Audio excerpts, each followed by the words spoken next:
नमस्कार सभी शिक्षक साथियों को एवं प्यारे बच्चों को ढेर सारा स्नेह। नव वर्ष पर सभी को हार्दिक शुभकामनाएं। तो बच्चों, पिछली क्लास में आपने पदार्थ के बारे में पढ़ा और पदार्थों के वर्गीकरण के बारे में पढ़ा कि पदार्थ तत्व, यौगिक और मिश्रण से मिलकर बनते हैं। तत्व किसे कहते हैं, यौगिक क्या हैं, मिश्रण क्या हैं एवं यौगिक एवं मिश्रण में क्या अंतर है, इसे भी आप अच्छी तरह जान गए होंगे। अब हम देखते हैं ये तत्व, यौगिक और मिश्रण कैसे बनते हैं। तत्व, यौगिक और मिश्रण अणु और परमाणुओं के मिलने से बनते हैं। तत्व विभिन्न प्रकार के परमाणुओं से और यौगिक विभिन्न प्रकार के अणुओं से मिलकर बनते हैं। परमाणु किसी भी पदार्थ की सबसे छोटी इकाई होती है और बहुत से परमाणु मिलकर अणुओं की रचना करते हैं। परमाणु अणु क्यों बनाते हैं?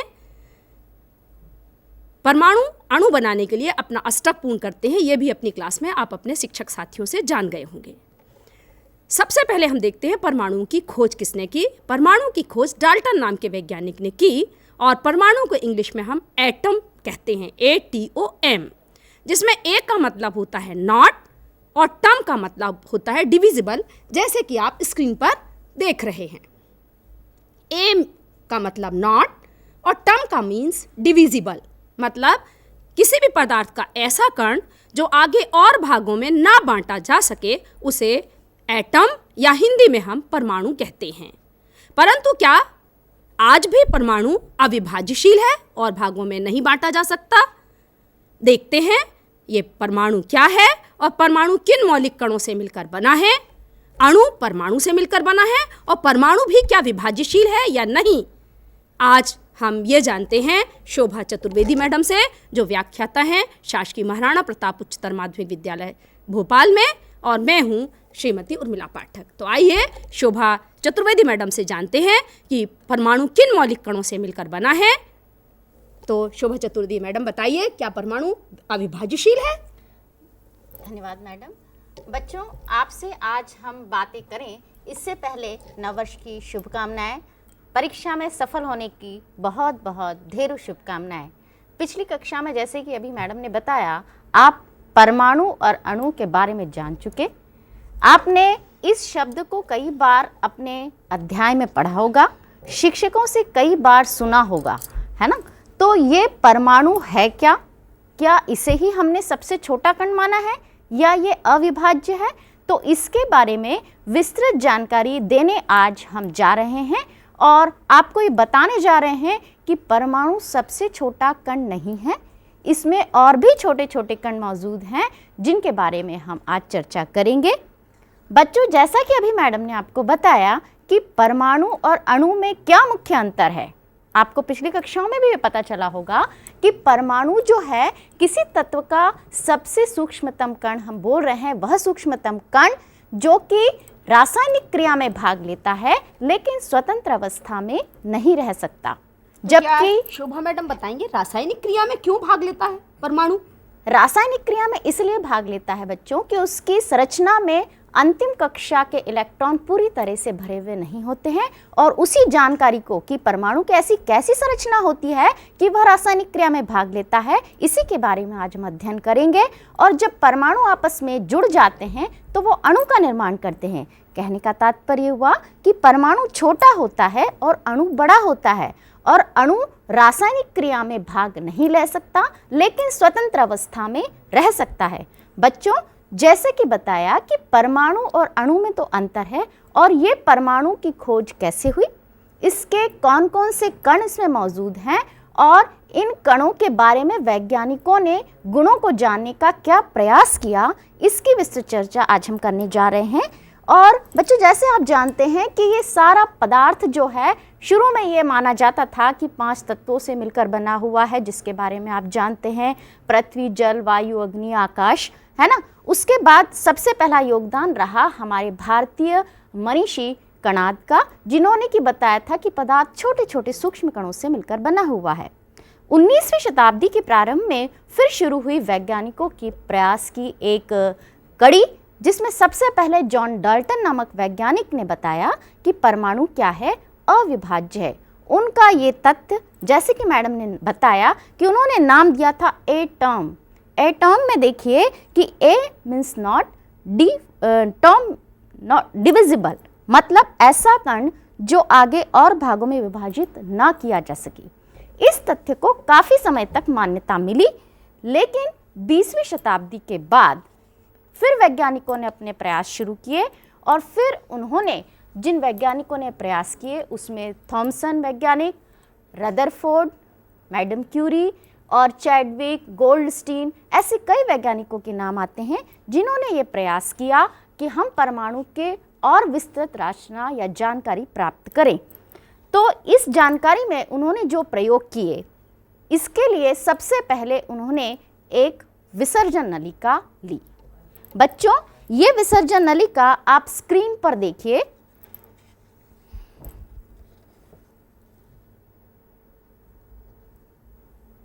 अब आप देखिए कि वैज्ञानिकों ने जो प्रयोग किए, उस प्रयोग में जो विसर्जन नलिका उन्होंने प्रयोग में ली वो किस प्रकार से बनी हुई है। ये कांच की एक नली होती है जिसके दोनों सिरों पर इलेक्ट्रोड लगे हुए हैं। इलेक्ट्रोड, एक हम जिसे कहते हैं धनावेशित प्लेट और एक होती है ऋणावेशित प्लेट। और ये धातु के बने होते हैं। ये धातु के बने होते हैं, बिल्कुल सही। जो धनावेशित इलेक्ट्रोड होता है हम उसे एनोड नाम देते हैं, जो ऋणावेशित इलेक्ट्रोड होता है हम उसे कैथोड नाम देते हैं। अर्थात ये एनोड बैटरी के धन ध्रुव से जुड़ा होता है। धन ध्रुव से जुड़ा है, जो धन ध्रुव से जुड़ा है उसे एनोड, और जो बैटरी के ऋण ध्रुव से जुड़ा है उसे हम कैथोड कहते हैं। और इस विसर्जन नलिका, बच्चों आपके लिए एक नया शब्द है, कांच की नली तो आपने देखी होगी, लेकिन इस विसर्जन नलिका की कल्पना आप क्या कर रहे हैं? इस कल्पना को हम कुछ रूप में आपको साकार रूप में दिखा रहे हैं कि कल्पना कीजिए कि ऐसी एक कांच की नली है। ये देखिए, ये कांच की नली, इस तरह की विसर्जन नलिका होती है जिसके दोनों सिरों पर 2 इलेक्ट्रोड जुड़े होते हैं और ये इलेक्ट्रोड एक कैथोड जो ऋणावेशित प्लेट से जुड़ा होता है और एक धनावेशित प्लेट से जुड़ा होता है। जो धनावेश से जुड़ा रहता है उसे हम कहते हैं एनोड, जो ऋणावेश से जुड़ा रहता है उसे हम कहते हैं कैथोड। बच्चों, यहाँ पर विसर्जन नलिका में एक निर्वात पंप लगा होता है। निर्वात क्यों जानते हैं आप? निर्वात इसलिए कि इसके अंदर की वायु को हम बाहर निकाल दें या जो भी गैस है उसे हम बाहर निकाल सकें, उसका दाब कम कर दें। उसका दाब कम करने के लिए। इसका वजह क्या है कि जब वैज्ञानिकों ने प्रयोग किया, इससे कुछ बड़ी होती है और मोटे कांच की बनी होती है। मोटे कांच की बनी होती है। ये तो हमने एक प्रयोग के तौर पर कि बताया आपको कल्पना में इसे आए प्राप्त करें कि कैसी कल्पना, कैसी विसर्जन नलिका होती है। आप चित्र में और इसे स्पष्ट देखिए स्क्रीन पर कि विसर्जन नलिका में यहाँ पर 2 कैथोड लगे हुए हैं, एक कैथोड एक एनोड, 2 इलेक्ट्रोड लगे हुए हैं। निर्वात पंप से उसके अंदर का दाब कम कर दिया जाता है और इसको उच्च विभव बैटरी से जोड़ दिया जाता है। इसमें मतलब जनरेटर में बहुत, जिसमें इलेक्ट्रिसिटी या विद्युत आपको बहुत ज़्यादा करंट मिले, 10,000 वोल्ट के करीब इसका विभव रखा जाता है। इसमें से गैस का दाब कम कर दिया जाता है। शुरू में वैज्ञानिकों ने जब प्रयोग किए और इस प्रयोग को जब उन्होंने किया 3 प्रकार से, पहले तो सामान्य दाब पर किया। जब सामान्य दाब पर इसमें करंट पास किया और कोई भी गैस इसमें ले ली, दिख रहा है आपको, यहाँ पर गैस ली और उन्होंने इसको प्रयोग को किया तो कोई भी विद्युत धारा प्रवाहित नहीं हुई। अर्थात हम नंगा तार यदि वायुमंडल में खुला छोड़ दें तो कोई करंट नहीं प्रवाहित नहीं होता, वायुमंडल से कोई करंट। आपने खुद देखा होगा कि आपको कभी हवा में करंट नहीं लगता। उसकी वजह यही है कि यहाँ पर विद्युत धारा सामान्य दाब पर जो होती है उसमें प्रवाहित नहीं हो रही है गैस में। क्यों मैडम? एक एटमॉस्फेरिक प्रेशर, हमारा वायुमंडल का दाब एक वायुमंडली होता है। जी जी। तो एक वायुमंडली दाब पर क्यों नहीं करंट लगता? इसलिए विद्युत धारा का प्रवाह नहीं कि उसमें गैसों के जो अणु या कण मौजूद हैं वो इतनी ज्यादा मात्रा में है कि वो इलेक्ट्रॉन के प्रवाह को रोक देते हैं। उसके टकराहट की वजह से वो इलेक्ट्रॉन पूरी पथ को पार करके दूसरे सिरे तक नहीं जा पाता। गैस के अणुओं की भीड़ रहती, परमाणुओं की, इस कारण से बीच के रास्ते से निकल नहीं पाता। इसीलिए दाब को कम करना है, मतलब ताकि विद्युत धारा का प्रवाह हो सके। बिल्कुल सही बताया, बहुत अच्छी बात बताई आपने। जैसे कि अभी वैज्ञानिकों ने पहला प्रयोग किया, सामान्य दाब पर कोई क्रिया नहीं हुई, कोई विद्युत धारा प्रवाहित नहीं हुई। जब उन्होंने यहाँ पर क्या किया, दाब को कम किया 1 मिलीमीटर के करीब, तब उन्हें इस विसर्जन नलिका में कुछ प्रकाश चमकता हुआ दिखाई दिया।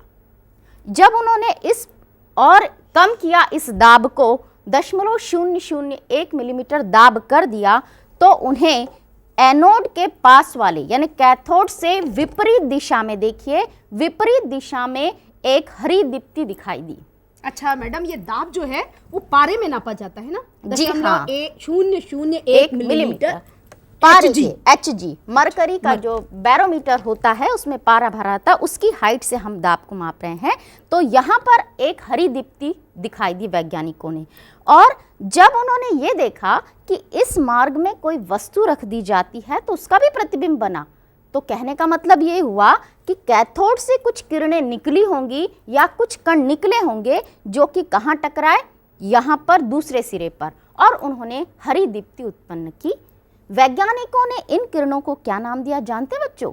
उन्होंने इन किरणों को, चूंकि ये कैथोड से उत्पन्न हुई थी इसलिए इसका नाम कैथोड किरणें दिया। अब ये कैथोड किरणें, जैसे कि आपको यहाँ चित्र में दिखाई दिया कि ये कैथोड किरणें हैं, कहाँ से निकली? कैथोड से, और कहाँ पे पहुंची? एनोड तक। अब इनके गुणों के बारे में भी हम चर्चा करें। बताने का अर्थ है कि यदि हम एक विसर्जन नलिका लें, उसमें उच्च विद्युत विभव और निम्न दाब कर दें उसके अंदर भरी हुई गैस का, तो कैथोड से एक विशेष प्रकार की किरणें निकलती हैं जिन्हें हम कैथोड किरणें कहते हैं। बच्चों अब वो इनके गुण अदृश्य भी होंगे कुछ? बिल्कुल, ये कैथोड किरणें जो कि अदृश्य होती हैं, सिर्फ एक दीप्ति हमें बाद में दिखाई देती है, इनमें बहुत सारे गुण होते हैं। उन गुणों को भी वैज्ञानिकों ने जानने का प्रयास किया, क्योंकि वो कौन कौन से गुण हैं, उसमें कौन सा आवेश है, तो वो कैसे गमन करती हैं, उनमें कितना वजन है, कितना द्रव्यमान, कितनी सहती है, इसके बारे में वैज्ञानिकों ने प्रयास किया। बच्चों को उन प्रयोगों को दिखाने की, देखिए बच्चों स्क्रीन पर देखिए, करें। आपको यहाँ पर पहला प्रयोग जो वैज्ञानिकों ने उसके गमन के बारे में जानना चाहा कि क्या कैथोड किरणें जिगजैग मोशन में या जिगजैग गति करती हैं या सीधी रेखा में जाती है? जिगजैग का मतलब टेढ़ी मेढ़ी। जिगजैग मतलब टेढ़ी मेढ़ी। तो इसके लिए उन्होंने क्या किया कि इस विसर्जन नलिका के मार्ग में यहाँ पर एनोड पर एक धातु की पंखुड़ी लगा दी।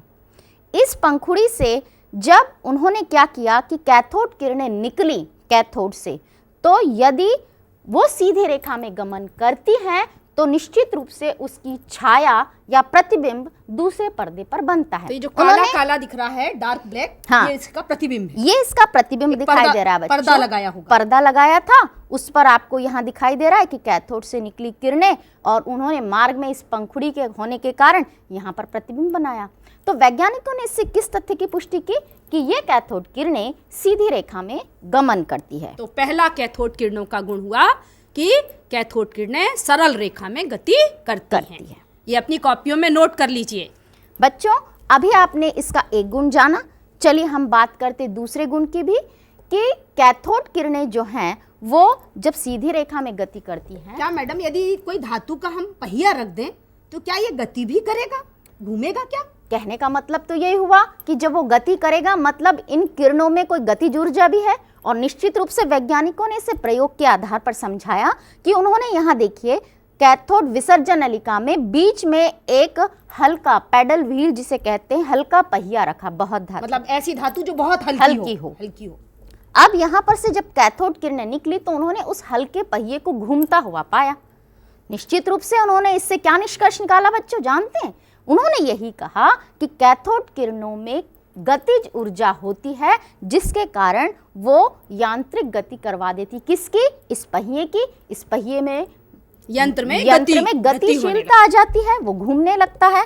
तो ये इसका कैथोड किरणों का कौन सा गुण हुआ? दूसरा, जिसके बारे में हमने प्रयोग से जाना। फिर से देखें, पहला गुण सरल रेखा में चलती हैं, दूसरा गुण इनमें यांत्रिक गति पाई जाती है।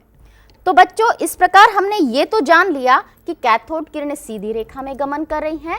कैथोड किरणों के मार्ग में यदि कोई वस्तु रख दी जाए तो वो घूमने भी लगती है। अब ये किन कणों से मिलकर बनी है, इसको भी जानने का प्रयास किया वैज्ञानिकों ने। इसके लिए देखिए कौन सा प्रयोग किया उन्होंने। यहाँ पर आपको विसर्जन नलिका में दिखाई दे रहा है कि उन्होंने विसर्जन नलिका के आसपास क्या किया? विद्युत क्षेत्र लगा दिया। विद्युत क्षेत्र मतलब एक तरफ धनावेशित और दूसरी तरफ ऋणावेशित प्लेट लगा दी विसर्जन नलिका में। ये देखिए धनावेशित प्लेट, ये ऋणावेशित प्लेट, मतलब विद्युत क्षेत्र उत्पन्न किया। विद्युत क्षेत्र उत्पन्न आपको यहाँ पर दिखाई दे रहा है और प्रयोग वही दोहराया उन्होंने, कैथोड किरणें उत्पन्न की। अब आप यहाँ चित्र में देखिए, आपको ऐसा तो ये कैथोड किरणें तिरछा झुक क्यों गई इस झुक चित्र क्यों में? गई? बच्चों आपने भी सोचा होगा निश्चित रूप से, झुक क्यों गई? क्या ये सीधी रेखा में गति करते करते क्या झुकने लगी? नहीं, ऐसा नहीं है। इसका कारण यह है बच्चों, मतलब कि इनका इस प्लेट के प्रति आकर्षण है मैडम। बिल्कुल सही कहा आपने मैडम कि इस प्लेट के प्रति वो आकर्षित हुई, तभी तो सीधी रेखा छोड़कर वो इधर झुक गई। और उसका झुकने का कारण ये था, और वो झुकी किस तरफ? देखिए धनावेशित प्लेट की तरफ। बच्चों आप ये शुरू से जानते हैं, शायद छठी क्लास से जानते होंगे कि समान आवेश हमेशा एक दूसरे को प्रतिकर्षित करते हैं और विपरीत आवेश एक दूसरे को आकर्षित करते हैं। और यही वजह है कि विपरीत आवेश की तरफ ये आकर्षित हुई धनावेश की तरफ, यानी कहने का मतलब हुआ इनके ऊपर ऋणावेश पाया जाता है। बहुत अच्छी बात बताई आपने। विपरीत आवेश एक दूसरे को आकर्षित करती हैं, कैथोड किरणें धन प्लेट की ओर मुड़ी, अर्थात इन पर ऋणावेश पाया जाता है। अर्थात 3 गुण पढ़े। पहला पढ़ा कैथोड किरणें सरल रेखा में चलती हैं, दूसरा इनमें गतिज ऊर्जा पाई जाती है, और तीसरा इन पर ऋणावेश पाया जाता है क्योंकि ये धन प्लेट की ओर आकर्षित हो रही हैं। तो बच्चों इस प्रकार से हमने कैथोड किरणों के इन गुणों के बारे में जाना, जिसको मैडम ने दोहराया भी आपके सामने कि ये ऋणावेशित कणों से बनी हुई है। वैज्ञानिकों ने इन कणों को क्या नाम दिया जानते हैं? और आपने कई बार सुना होगा, कई बार किताबों में देखा होगा कि इसे वैज्ञानिकों ने नाम दिया इलेक्ट्रॉन। अर्थात कैथोड किरणें छोटे छोटे कणों से मिलकर बनी होती हैं जिन्हें हम इलेक्ट्रॉन कहते हैं। मतलब कैथोड किरणों में बहुत सारे इलेक्ट्रॉन्स पाए जाते हैं जिन पर ऋण आवेश होता है। तो बच्चों इस प्रयोग के माध्यम से कैथोड किरणों के द्वारा इलेक्ट्रॉन की खोज हुई और इलेक्ट्रॉन ऋणावेशित कणों से मिलकर बने हुए हैं। और मिलिकन नामक वैज्ञानिक ने इनके द्रव्यमान के बारे में और जानकारी दी, इनके ऊपर कितना आवेश होता है उसके बारे में जानकारी दी।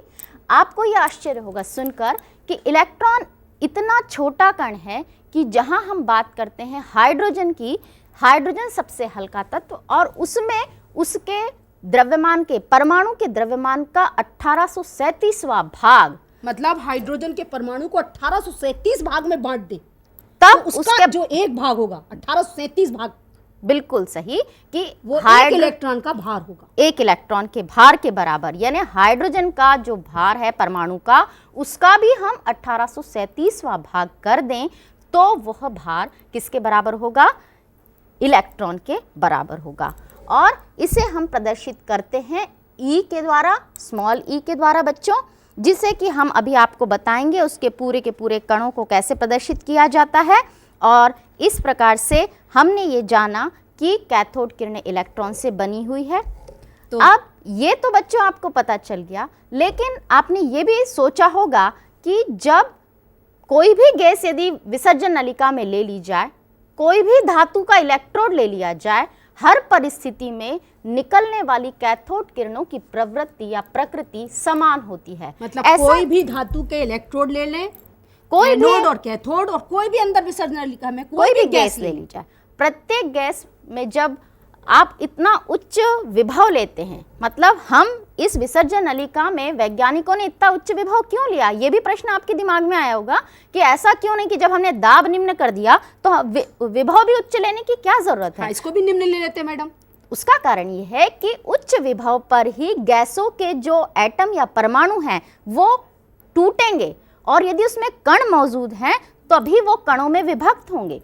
तो इस प्रयोग से उन्होंने जो उनका आशय था वही स्पष्ट भी किया। उच्च विभव पर वास्तव में गैसे के जो अणु थे, परमाणु थे, परमाणु टूटे, उन कणों ने फिर एक नया कण जिसको हमने इलेक्ट्रॉन नाम दिया उसकी खोज हुई।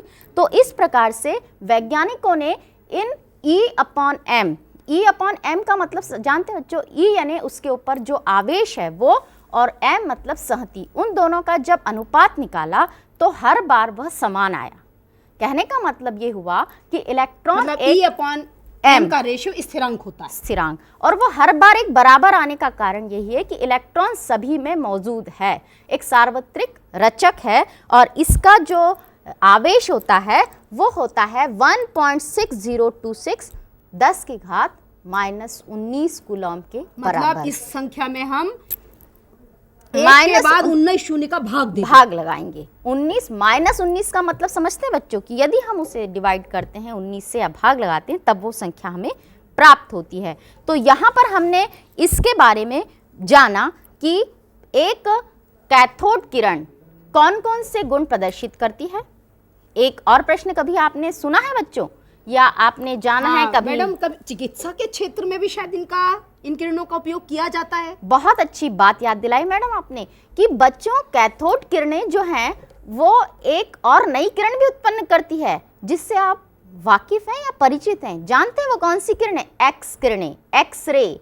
आपको भी कभी जरूरत पड़ी होगी, ईश्वर ना करे कभी जरूरत पड़े, लेकिन यदि हमारे पैर में या किसी भी हड्डी में कोई फ्रैक्चर हो जाता है, कोई बीमारी हो जाती है जिसके बारे में हमें अंदर से डॉक्टर को देखना होता है कि कहीं फ्रैक्चर तो नहीं हुआ है, उसके लिए उस व्यक्ति का एक्सरे निकाला जाता मतलब है। शरीर के अंदर को भेद जाती है, भेदने वाली किरणें। और वो कौन उत्पन्न करता है? जैसा कि मैडम ने बताया, कैथोड किरणें। जब ये कैथोड किरणें टंगस्टन जैसी धातु पर गिरती हैं तो ये एक्स कौन सी धातु मैडम बताइए? टंगस्टन। इसका संकेत क्या इसका है? संकेत W। W। W टंगस्टन इसका संकेत। और इसके ऊपर जब ये गिरती हैं तो ये क्या इसमें परिवर्तित हो जाती? एक्स किरणों में परिवर्तित मतलब हो जाती, कैथोड किरणें ही एक्स किरणों में बदल जाती है टंगस्टन से टकराकर। और इसका उपयोग आजकल चिकित्सा क्षेत्र में कितने आधुनिक तरीके से किया जाता है आप सब परिचित हैं। हमने बहुत विस्तृत जानकारी जानी किसके बारे में? कैथोड के बारे में, इलेक्ट्रॉन के बारे में। एक इलेक्ट्रॉन ऋणावेशित कण है, कैथोड किरणें इससे निर्मित होती हैं, ये धनावेश की ओर मुड़ जाता है, इसके ऊपर एक इकाई ऋणावेश होता है और इसका द्रव्यमान हाइड्रोजन के द्रव्यमान का 1837वां भाग होता है।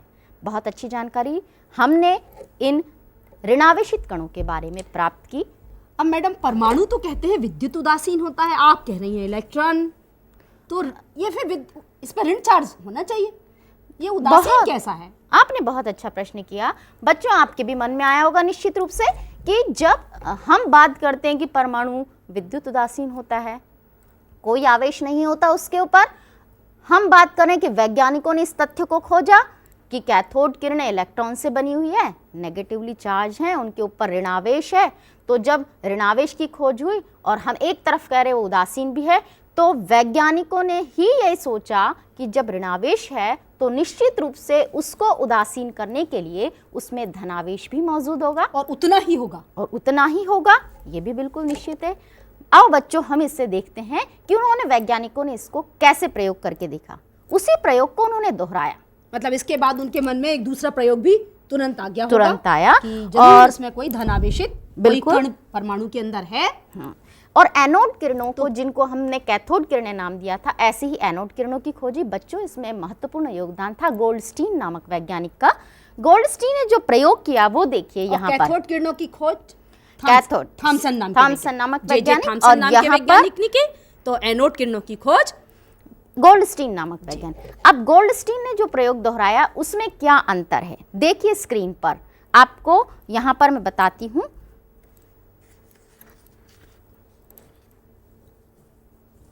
तो हमने देखा जे थॉमसन ने इलेक्ट्रॉन की या कैथोड किरणों की खोज की। अब हम देखते हैं गोल्डस्टीन का प्रयोग, जिसने एनोड किरणें या धनात्मक कणों की खोज की, जिसे हम प्रोटॉन के नाम से भी जानते हैं। बच्चों, गोल्डस्टीन ने जिस विसर्जन नलिका का उपयोग किया वह भी उसी अनुसार थी। उसमें भी उच्च विभव जनरेटर लगा हुआ था, उसमें भी निर्वात पंप लगा हुआ था, उसमें भी 2 इलेक्ट्रोड। फिर अंतर क्या था मैडम? अंतर उन्होंने ये रखा कि कैथोड को उन्होंने छिद्रित बना दिया। ये देखिए यहाँ पर आपको छेद दिखाई दे रहे हैं, परफोरेटेड जिसे हम कहते हैं छिद्रित कैथोड। और उसका वजह था कि वो देखना चाह रहे थे कि क्या एनोड से भी कोई किरण निकलती है, और यदि वो निकलती तो यहाँ से वो पार करके छिद्रों में से दूसरी साइड दिखाई देने लगी। तो इस तरह से यहाँ पर उन्होंने ये देखा कि एनोड से भी धनावेश, मतलब उसी प्रयोग को दोहराया जी। और केवल इलेक्ट्रोड में अंतर रखा, और उन्होंने देखा कि एनोड से भी कुछ किरणें निकलती है, वो भी अदृश्य होती है, और उसकी दीप्ति उनको दूसरे सिरे पर लाल रंग में दिखाई दी। ये देखिए, पहले प्रयोग में एनोड की ओर हरी दिखाई और यहाँ कैथोड की ओर लाल दिखाई दी। जी मैडम, इसमें मतलब उन्होंने यही जाना कि कैथोड से निकलने वाली किरणें कैथोड किरणें हैं, तो एनोड से निकलने वाली किरणों को भी उन्होंने क्या नाम दिया?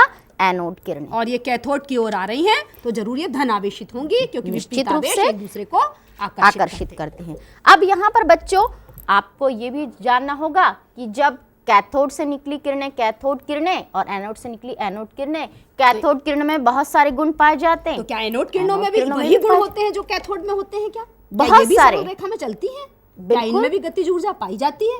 इनमें भी बहुत सारे गुणों में समानता होती है। कैथोड किरणों के समान ही एनोड किरणें भी बच्चों सीधी रेखा में गमन करती हैं। वो भी सीधी रेखा में मार्ग में आने वाले पहिए या चित्र का प्रतिबिंब बनाती हैं, और इसी तरह से रास्ते में यदि या मार्ग में कोई व्हील रख दिया जाए हल्की धातु का, तो वो उसे गतिशील कर देती है, मतलब उसमें भी गतिज ऊर्जा होती है। तो ये दो गुण तो समान हो गए, लेकिन एक गुण जो बहुत ज्यादा अंतर दोनों में प्रदर्शित करता है बच्चों, जानते हो? आवेश का होगा क्या मैडम? आवेश का। हमने ये देखा कि कैथोड किरणें ऋणावेशित कणों की बनी हुई है, तो वैज्ञानिकों ने जब इस एनोड किरणों के प्रयोग में भी ये देखा तो उन्होंने पाया कि ये भी ऋणावेशित इलेक्ट्रोड की ओर या ऋणावेशित प्लेट की ओर मुड़ जाती है। मतलब एनोड किरणें धनावेशित कणों से मिलकर बनी हैं। बच्चों, हम इस बात को हमेशा याद रखें कि कैथोड किरणें इलेक्ट्रॉन की बनी हैं, उनके ऊपर ऋणावेश है, इकाई ऋणावेश है। कैथोड किरणें एनोड किरणें समानता किस रूप में प्रदर्शित करती हैं कि वो सीधी रेखा में गमन करती है, उनमें गतिज ऊर्जा होती है, वो मार्ग में आने वाले वस्तु को प्रतिबिंब बनाकर या उसको घुमा सकती है। लेकिन अंतर दोनों में यह है कि एनोड किरणें धनावेशित कणों की बनी हैं। बच्चों, जानते हैं इस धनावेशित कण को नाम क्या दिया गया? धनावेशित कण को नाम दिया गया प्रोटॉन। ये प्रोटॉन जो होता है, अब जैसे हमने कैथोड किरणों के बारे में जब अध्ययन किया था, हमने कहा था कोई भी गैस ली जाए, कोई भी धातु ली जाए, कोई भी गैस ली जाए, सभी में कैथोड किरणों की प्रकृति समान होती है। लेकिन बच्चों, एनोड किरणों के मामले में ऐसा नहीं होता है। यहाँ पर ये एनोड, यहाँ पर यदि हम हाइड्रोजन लेते हैं तो अलग आता है, हीलियम लेते हैं तो हमें कण की प्रकृति अलग मिलती है। चूंकि हाइड्रोजन सबसे हल्की गैस है और इसमें भी वैज्ञानिकों ने प्रयोग के द्वारा जब E और M का अनुपात लिया, E और M का अनुपात प्राप्त किया, तो हाइड्रोजन के लिए ये सर्वाधिक प्राप्त हुआ। और हाइड्रोजन हल्की होने के कारण, चूंकि उसमें एक ही प्रोटॉन एक ही इलेक्ट्रॉन मौजूद है, इसलिए उसको एक मान्यता दी गई। और जब हाइड्रोजन गैस ली गई तो उस समय जो एनोड किरणों का निर्माण हुआ, उनको उन्होंने क्या नाम दिया? प्रोटॉन। आप जानते हैं जब हीलियम धातु ली गई तब क्या हुआ? हीलियम गैस ली गई, तब हीलियम लेने के वजह से जो कण मौजूद हुए, जो प्राप्त हुए, उनका द्रव्यमान 4 एटॉमिक मास यूनिट हो गया और उसके ऊपर इकाई आवेश कितना आ गया? +2। जबकि हाइड्रोजन में कितना हुआ? +1। तो इस तरह से हाइड्रोजन और हीलियम में अंतर आया। तो हाइड्रोजन को, गैस को लेने के समय ही उसे क्या माना गया? प्रोटॉन नाम दिया गया। तो बच्चों, हम ये देखेंगे कि हीलियम से जो निकलती किरणें उनको क्या कहते हैं, क्या नाम है? ये भी अल्फा किरणें ही हैं और एनोड किरणें ही हैं, और उनमें जो कण है प्रोटॉन है और हीलियम के जो कण निकले वो अल्फा कण कहलाए। ठीक है। अब इस तरह से प्रोटॉन की खोज, इलेक्ट्रॉन की खोज, सभी किरणों की खोज हुई। अब मैडम, इनमें आवेश और मात्रा, कितना भार है इनका? आवेश देखिए, अभी मैंने बताया था कि इलेक्ट्रॉन का द्रव्यमान हाइड्रोजन के द्रव्यमान के 1837वें भाग के बराबर होता है। जबकि हम प्रोटॉन की बात करते हैं तो प्रोटॉन का द्रव्यमान बराबर उतना ही होता है जितना कि हाइड्रोजन के एक परमाणु का होता है। मतलब एक प्रोटॉन हाइड्रोजन की तुलना में कितना हो गया भारी? उसके बराबर, और इलेक्ट्रॉन से 1837 भाग गुना भारी हो गया।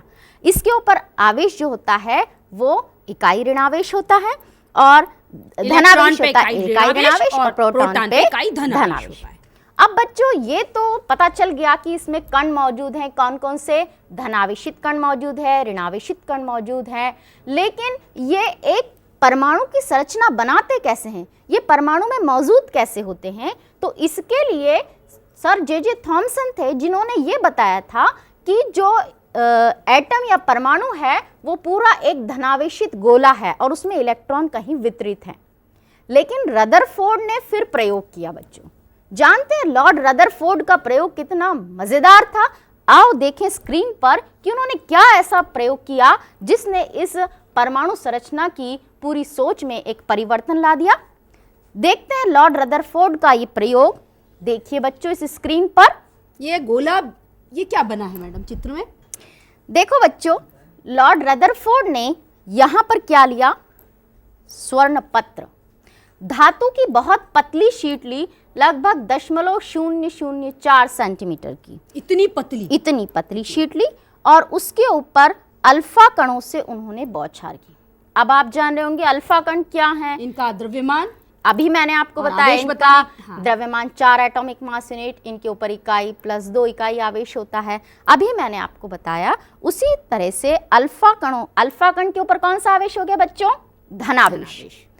हम जब इस प्रयोग को देख रहे हैं तो इस प्रयोग में रदरफोर्ड ने इन अल्फा कणों से बौछारें की। देख इस मैडम, इसमें देख के लग रहा है कुछ किरणें उसी दिशा में वापस लौट जा रही हैं, कुछ सीधी रेखा में जा रही हैं, कुछ टेढ़ी हो रही हैं। ऐसा है, इन कणों का भिन्न भिन्न गुण क्यों है इसमें? यही रदरफोर्ड को चौंकाने वाले तथ्य दिखाई दिए कि जब उन्होंने देखा कि अल्फा कण जब टकराते हैं इस स्वर्ण पत्र से तो कुछ सीधी रेखा में निकल जाते हैं, कुछ किरणें एक कोण बनाती हुई निकलती हैं, कुछ किरणें बहुत ज्यादा कोण पे मुड़ती हैं, बहुत कम। आप कल्पना कीजिए कि 20,000 में से केवल एक कण ऐसा था जो कि उस दिशा में गया और वापस लौट कर आ गया, मतलब वो आगे उस स्वर्ण पत्र को पार नहीं कर पाया और उसी दिशा से पूरी तरह से प्रतिकर्षित, मतलब विकर्षित हुआ। तो विकर्षित होने का कारण क्या हो सकता है? समान आवेश का होना, आपने बताया था। हमने पहले ही जाना है कि जब समान आवेश आपस में टकराते हैं तो वो क्या करते हैं, एक दूसरे को प्रतिकर्षित करते हैं। जो विपरीत आवेश होते हैं वो एक दूसरे को आकर्षित करते मतलब बीच में कोई धनावेशित कण है। इस रदरफोर्ड के इस प्रयोग ने ये तथ्य दिया कि यहाँ पर परमाणु की संरचना में बीच में धनावेश मौजूद है, जिसे उन्होंने नाभिक नाम दिया। और इस नाभिक में धनावेश पूरी तरह से मौजूद होने के कारण इधर उधर उपस्थित न होते हुए बीच में मौजूद है और उसके कारण अल्फा कण तेजी से वहां तक गया और टकराकर वापस, अर्थात धनावेशित कणों को प्रोटॉन, धनावेशित कणों को मतलब केंद्रक में प्रोटॉन किसी भी परमाणु के पाया जाता है। और उसमें नाभिक नाम उन्होंने दिया। उन्होंने ये तथ्य भी दिया कि इलेक्ट्रॉन का द्रव्यमान तो नगण्य हम मान रहे हैं, मतलब जैसे हमारा शरीर कोशा से मिलके बना है, कोशा में नाभिक है, ऐसा यहाँ भी एक परमाणु में एक नाभिक होता है और उस नाभिक में उस परमाणु का संपूर्ण धनावेश संग्रहित है। अब काफी समय तक रदरफोर्ड के इस मॉडल को मान्यता मिली। उसके इस प्रयोग ने कई चौंकाने वाले तथ्य सामने आए। अब एक बात बच्चों आपके भी मन में आई होगी कि यदि हम ये कह रहे हैं कि इसमें धनावेश मौजूद है, हम इसमें कह रहे हैं कि ऋणावेश मौजूद है, लेकिन प्रोटॉन यदि 6 है, हम ये भी बोलते जा रहे हैं कि इलेक्ट्रॉन का द्रव्यमान नगण्य है, लेकिन यदि हम कार्बन की ही बात करें तो उसमें 6 प्रोटॉन है, जब उसका द्रव्यमान लेने जाते हैं तो वो 12, मतलब कोई तीसरा कण भी है मैडम? निश्चित रूप से इस और आवेश नहीं है, आवेश धनायन, मतलब कोई आवेशहीन जरूर कोई कण होना मौजूद है। तो इसी बात को वैज्ञानिकों ने भी निश्चित रूप से सोचा और उन्होंने ये जाना कि जब जितने प्रोटॉन उपस्थित है उतनी ही संख्या में इलेक्ट्रॉन मौजूद हैं, तो वो दोनों आपस में क्या करते हैं, एक दूसरे को उदासीन कर देते हैं। इसलिए परमाणु विद्युत उदासीन हो गया, उसके ऊपर कोई आवेश मौजूद नहीं है। लेकिन क्या भार में अंतर आ रहा है, बिल्कुल, और इसलिए उस भार में अंतर आने का कारण बच्चों जानते हो क्या होता है? फिर अगला प्रश्न लग गया, फिर अगली खोज हुई। इस खोज के लिए जानते हैं कौन से वैज्ञानिक का नाम आया? चैडविक नामक वैज्ञानिक। तो जे थॉमसन ने कैथोड किरणों की, गोल्डस्टीन ने प्रोटॉन्स की और रदरफोर्ड ने नाभिक की, और हम जानने जा रहे हैं कि न्यूट्रॉन की खोज चैडविक नाम के वैज्ञानिक ने की। और उन्होंने ये बताया कि प्रोटॉन के साथ साथ नाभिक में उदासीन कण, जिनके ऊपर कोई आवेश नहीं होता है, जिनका द्रव्यमान प्रोटॉन के बराबर ही होता है, वो मौजूद होते हैं। और इन कणों को नाम उन्होंने क्या दिया? न्यूट्रॉन। जानते हैं बच्चों, इस तरह से आपने कितने कणों के बारे में जानकारी प्राप्त की? तो शोभा मैडम, हमने देखा कि परमाणु 3 कणों से मिलकर बना है, ऋणावेशित इलेक्ट्रॉन, धनावेशित प्रोटॉन और आवेशहीन न्यूट्रॉन से मिलकर बना है। नाभिक के अंदर प्रोटॉन और न्यूट्रॉन पाए जाते हैं, तो नाभिक के चारों ओर इलेक्ट्रॉन जो कि ऋण आवेशित होते हैं बंद कक्षाओं में चक्कर लगाते हैं। अब आप देखिए बच्चों, जब हमने इतनी सारी जानकारी हासिल कर ली, कैथोड किरणों के बारे में जाना, एनोड किरणों के बारे में जाना, रदरफोर्ड के प्रयोग को समझा और चैडविक के प्रयोग को जाना, चैडविक ने किसकी खोज की, तो हम इस पे से एक चार्ट के रूप में इस जानकारी को संक्षिप्त रूप में प्रस्तुत करते हैं कि परमाणु के मूल कण आपने कौन कौन से जाने।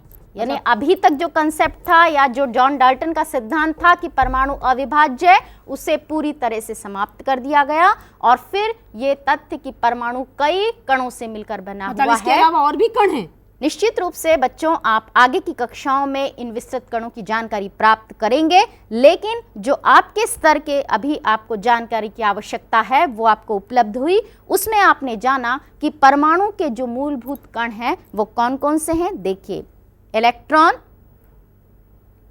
इसका निर्माण कैथोड किरणें करती हैं। कैथोड किरणों में इलेक्ट्रॉन मौजूद होते हैं और इसकी खोज जे थॉमसन नाम के वैज्ञानिक ने की।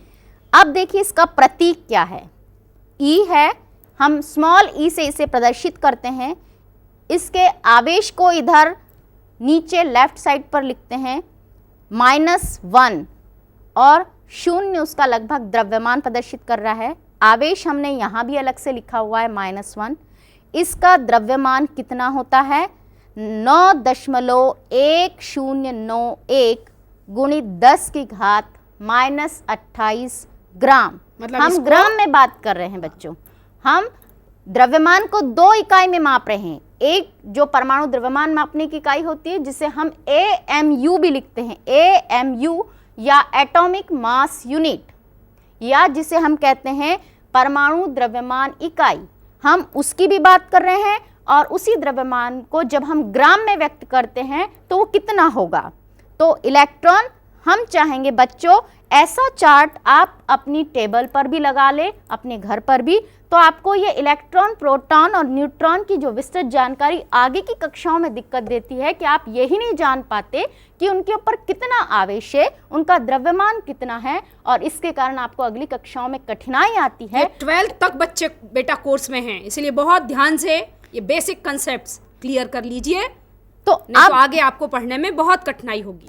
तो इस तरह से आपको ये जानकारी आज हुई कि इलेक्ट्रॉन के ऊपर इकाई ऋणावेश, उसका द्रव्यमान ग्राम में 9.1091 गुणित 10 की घात -28 और एटॉमिक मास यूनिट, जैसा कि हम बोल चुके हैं कि हाइड्रोजन का जो द्रव्यमान है वो 1 एटॉमिक मास यूनिट होता है। तो हम उसके 1837वें भाग की जब बात करते हैं तो उसका द्रव्यमान कितना हो जाता है? 0.0000548 एटॉमिक मास यूनिट। ठीक है, अब हम बात करते हैं प्रोटॉन की। ये देखिए, किसने की? इसकी खोज में गोल्डस्टीन का योगदान है। और प्रोटॉन को जैसे हम P से प्रदर्शित करेंगे, इसके ऊपर इकाई धनावेश है और इसका द्रव्यमान भी हाइड्रोजन के द्रव्यमान के बराबर होता है।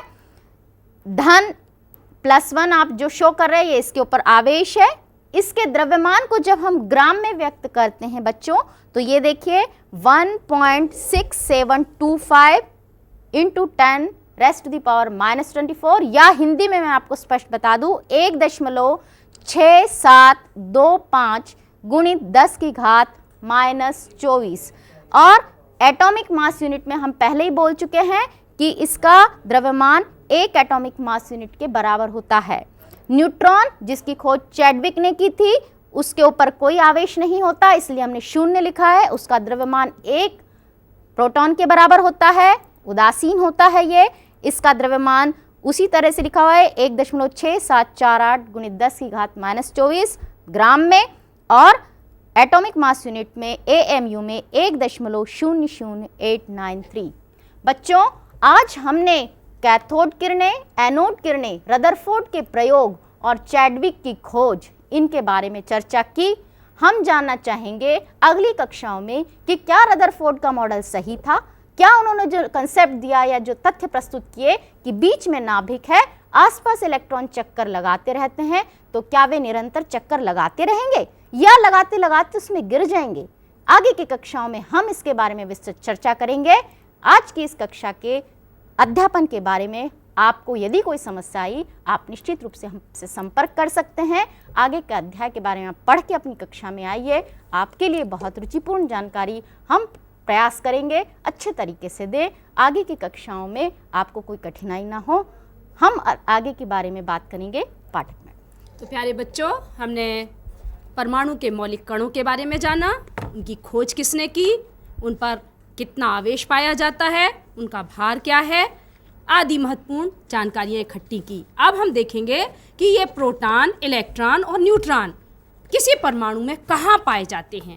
प्रोटॉन और न्यूट्रॉन कहाँ हैं और इलेक्ट्रॉन कैसे चक्कर लगाते हैं, चक्कर लगाने का क्या कोई नियम है कि ऐसे ही चक्कर लगाते हैं। तो अगली कक्षा में हम इस महत्वपूर्ण जानकारी को इकट्ठा करेंगे। तब तक आप इलेक्ट्रॉन, प्रोटॉन और न्यूट्रॉन के बारे में जितना पढ़ा है उसे अच्छी तरह से पढ़िए, ताकि आगे की क्लास का आपको अच्छी तरह से समझ में आए। नमस्कार। नमस्कार।